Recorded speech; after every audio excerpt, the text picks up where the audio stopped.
একটা সিংহ জঙ্গলের ভিতর দিয়ে হেঁটে যাচ্ছিল। হঠাৎ করে পা পিছলে সে পড়ে গেল একটা গভীর পুকুরে। বাঁচাও, বাঁচাও, কেউ আছে, আমাকে বাঁচাও।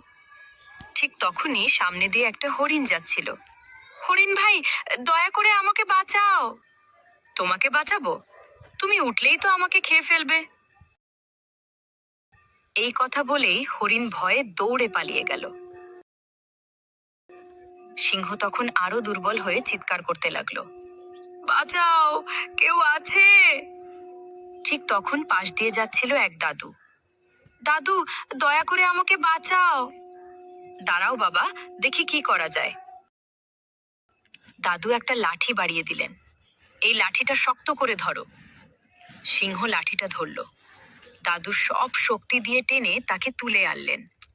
ধন্যবাদ দাদু, আপনি আমার প্রাণ বাঁচালেন। একটা কথা মনে রেখো বাবা, ভবিষ্যতে যদি কেউ বিপদে পড়ে তুমিও তাকে সাহায্য করবে। আমি কথা দিচ্ছি দাদু, আমি সবাইকে সাহায্য করব। শেষ কথা।